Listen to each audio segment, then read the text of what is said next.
ቤተሰብ ዛሬም እንደተለመደው የጽናት ድራማ ክፍል 8ን ወደ እናንተ ይዘን መጥተናል። ነገር ግን ጽናት ዛሬም ነገም ያልፍልኛል የምትለው የውሃ የገጠሯ ልጅና ብርቷ ንጹሃ ዛሬም በጎዳና ላይ ድጋሜ ወድቃለች። እንዴት ወደቀች? ወይስ እስከ መቼ? የጽናት ጉዳይ የሚያሳስበው ማነው? እንደኔስ የምታሳዝነው ጽናት ማለት በጣም የዋህና በጣም ገራገር የሆነች ሰውን በሀሳብና ወይም በአስተያየት የምትረዳ ልጅ ነች። ነገር ግን ጊዜው ነው መሰለኝ ልበል ወይስ አላቅም፣ ብቻ በጣም ነው እኔ ያሳዘነችኝ። ዛሬ ያልፍልኛል ስትል ስትጠብቅ፣ ነገር ግን ይባስ እንጂ የተሻለ ነገር አላገኘችም። ሰላም አለይኩም ወራህመቱላሂ ወበረካቱ። ወደና የተከበራችሁ ወደ ነፍሳ የዩቲዩብ ቤተሰቦች እንዴት ናችሁ? ደህና ናችሁ ወይ? ከኔ ጋር አልሐምዱሊላህ። እንዲሁም ክርስቲያን እህት ወንድሞቼ ሰላም ብያለሁ። በያለንበት የዓለም ዳርቻ ሰላማችን ብዝት ብዝዝት ተረፍ ተረፍረፍ ይበልልኝ።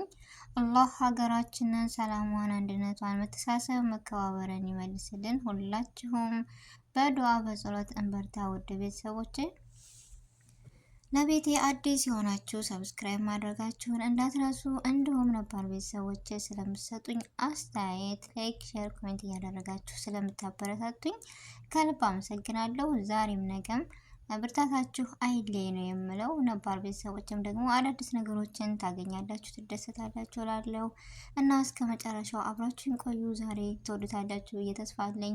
ስህተት ካለ አርሙኝ፣ አስተያየታችሁን በኮሜንት አሳውቁኝ እላለሁ እና ጽናት ድራማ እንደምናውቃት ከክፍል 1 እስከ 7 እስከ 8 ድረስ ደርሰናል። እያየናት እየተከታተላት የመጣ ነው።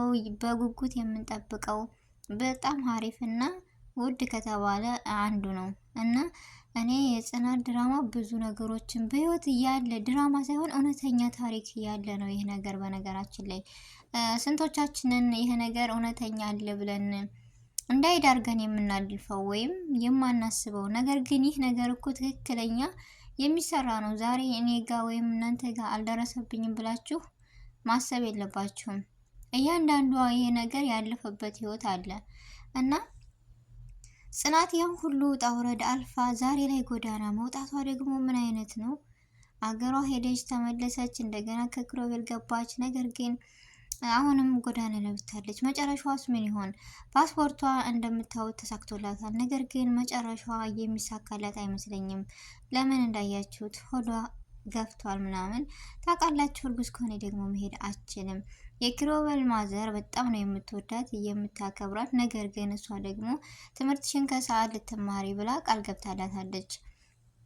ባትወዳትም ነበር የሚገርመኝ። ምክንያቱም ጽድት ያለች ታማኝ የገጠር ልጅ ስትሆኑ በስራ ጎበዝ፣ ታማኝ፣ ንጽህና ስላችሁ ልባችሁ ንጹህ ነውና የክሮቤል እናት የወደደች አለ መሰላችሁ።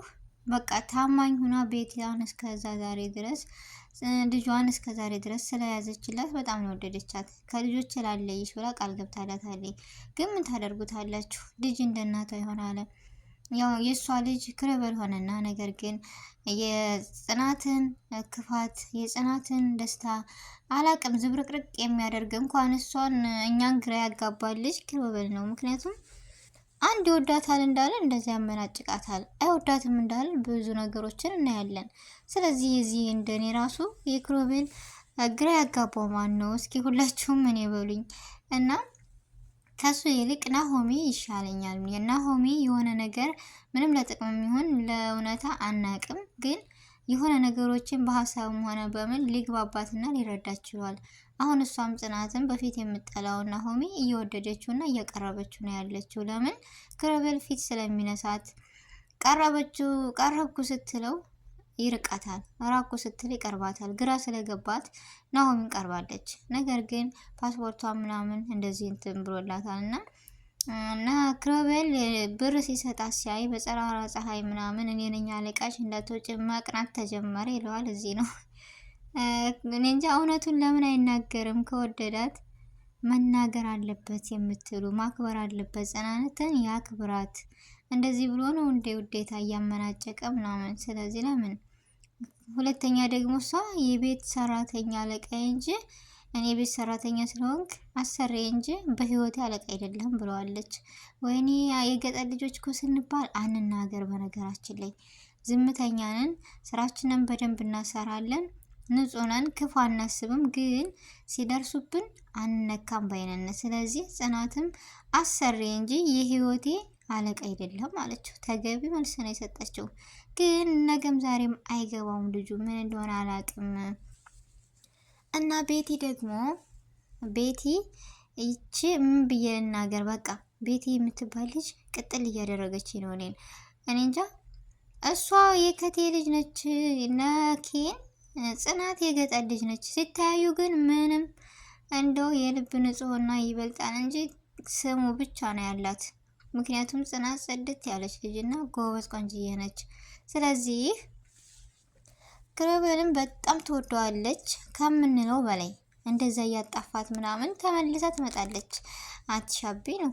ሴት ልጅ ነኝና እንደዚህ ልል አልችልም፣ ግን አበዛቸው። የሷ እኮ እሺ ልጇን ከወደደች እናትን ምን አስጠላት? እስኪ መልሱልኝ። ልጅን ወዱ እናትን መጥላት አለ እንዴ? እሱ ደግሞ ደግ አደረጋት፣ በጥፊ አላት። ከኔ በፊት እናቴን አላት። ምክንያቱም ግድ ነው። ቤተሰብን እናቱን ያልወደደች ነገ ጧት ለሱ ምን ልኮን ነው? እሱን ወደ እናትን መጥላት ምን ይሉታል? ሲጀመር ስነ ስርዓት የሌላት ክብረ ቢስ ነች እቺ ቤቲ የምትባል። በጣም ነው የምታናደኝ። ከናሆሚ ጋር ሲያሰሩት የነበረ በፍጹም ሊሳካላት አልቻለም። አሁን ደግሞ የግሏ ለማድረግ በዛ በዚህ ስትል መጨረሻው ግን ምን ሊሆን ይችላል? ባለፈው እንዳያችሁ ሰምታችሁ ከሆነ ሲያወሩ ምናምን ህይወቴን አንተን ያበላሽ ምናምን ስትል ደረሰች። ነገር ግን ክሮቤል የሚባል ልጅ መላያጣም ቀየ ሰውን የራሱ ምን ሊፈጠር ነው ብዬ አፌን ከፍቼ ያይኔ ቀረሁ አላደለም። ምን ሊላት ነው? ምን ትሊሆን ምናምን እብደን መጣ በቃ እያልኩኝ ለጽናት ሳስብ ነበረ። እንደውም አንድ ነገር እንዳታደርጋ ምናምን ስል ግን ወንድ ልጅ የሚገርም ነው። ቀይ እሳት ምናምን ነገር አለቀ። ያፈቀረና ምንድን ያለ አንድ ነው ብሏል። ስለዚህ ምንም አልመሰላትም። በቃ ተቀያየረ ሁሉ ነገር ኖረች። ነገር ግን በእናቱ የመጣ ስለማይደራደር እኔ በዚህ ክሮቤልን በጣም ወድጀዋለሁ። ለምን እናቱን ስታከብር ነው እሱ መከበር ያለበት። እሷ ግን የሆነ ክብረ ቢስ መናጢ ጨካኝ ነች። የራሷን ብቻ የምትወድ ራስ ወዳድ ነች። ናሆሚም ራሱ ናሆሚ ይሻላል። ናሆሚ ከዛም ከዚህም ደስ የሚል ልጅ ነው። ለምን መሰላችሁ? በጽናት ራሱ እንደዛ ሰረቀች ምናምን ሲባል ብዙ መቶ ሊያምን አልቻለም። ትንሽም ቢሆን ይረዳታል ምናምን። ነገር ግን አሁን ላይ ክሮቤልና ናሆሚ ከመጣላታቸው አይዘሉም የምትሉ እንደኔ እስኪ የራሴ ግምት ነው። እናንተ ምን እንደሆነ አላቅም። የራሳቸውን ግምት ደግሞ አስተያየታችሁን በኮሜንት አሳውቁ። ቤተሰብ ለምን ነው የሚጣሉት ብትሉኝ፣ በጣም የሚዋደዱ ልጆች ናቸው። ምንም ነገር በሁለታቸው የሚደባበቅ ነገር የላቸውም። ነገር ግን የጽናት እንደዚህ መሆን ለናሆሚ በፍጹም ምላሽ ሊሆንለት አልቻለም። ሃይምሮ ላይ እየሄደ ያለው ሌላ ነገር ነው። እንዲሁም ክሮቤል እንደዚህ ነው ሲል ሲያወራ ስለ ጽናት ናሆሚ በጣም የሆነ ቦታ ይሰጣታል ምናምን እና እኔ እኮ የሚገርመኝ የሱ ማሽቃበጥ ነው እያለ ምናምን ክሮቤል ይናደዳል። እሺ እነዚህ ልጆች ምንድነው ነገራቸው? ግራ ገባኝ። እኔ ራሱ ግራ ገብቷቸው ግራ አጋቡኝ። ማለት መቅናት ነው? ክሮቤል እየቀና ነው ወይስ በናሆሚ ወይስ ምንድነው ትላላችሁ? ክሮቤል ወዳታል አይደል? ያመናጭቃታል አይደል? አንዳንድ ጊዜ ቁጭ ብሎ እኔ ምናምን ብሎ ዝም ይላል። ለምን አይናገርም? እንደ እውነታውን እስከመቼ ተሸሽጎ? ነገር ግን እኮ በጣም ከባድ ነው። እና ቤቲ ምን ሊበቃት ነው? ሂዶ ጽናት የምኮነው የክሮቤል ነው ወይስ የናሆሚ? ግምታችሁን እስኪ አስቀምጡልኝ። እንደኔ ናሆሚ የግሉ ያደርጋታል። እንደናንተ ደግሞ አላቅም። ግምታችሁ የሰው ሀሳብ ይለያያል እና ያም ማለያም ጽናት በጣም ደስ የምትል ጎበዝ፣ ታታሪ፣ ንጹህ የሆነች ታማኝ የሆነች ልጅ እንደሷ የት ይገኛል? ቤቲ ጋር በፍጹም አትቀራረብም ወይም አትመጣጠንም። ቤቲ ማለት የሆነች ቀልቢ ራሱ የማይወዳት ብቻ ከተም የሆነች እንጂ እዛ ነበር እሷን ገጠር ይዛ ሄዶ ማሳረም ማሳጨደ። ምክንያቱም እሷ እንደዛ አይደል እንደምትላት ተገቢ ሰው። አንድ የታዘብኩት ነገር ቢኖር ማጣት እንዴት እንደዚህ ያደርጋል የሚለው ነገር በጣም ግራ ገብቶኛል። ማጣት ይሄን ሁሉ ጣውረድ ያደርሳል በቃ የሚለውን ነገር እኔ ትምህርትና ሀሳብ ወይም ማዝኛ አልፌበታለሁ። ጽናት ማለት የምናውቃት ብርቱና ጠንካራ ለቤተሰብ የምትኖር ለራሷ ህይወት የምትኖር ነበረች። ግን ህልሟ እየተሳካ አይደለም። ለምን የሚቀራጨስባት? በጣም አዝናለሁ። እና የዛሬው ቪዲዮ ይህን ይመስል ነበረ። ሰላም አለይኩም ወራህመቱላሂ ወበረካቱ።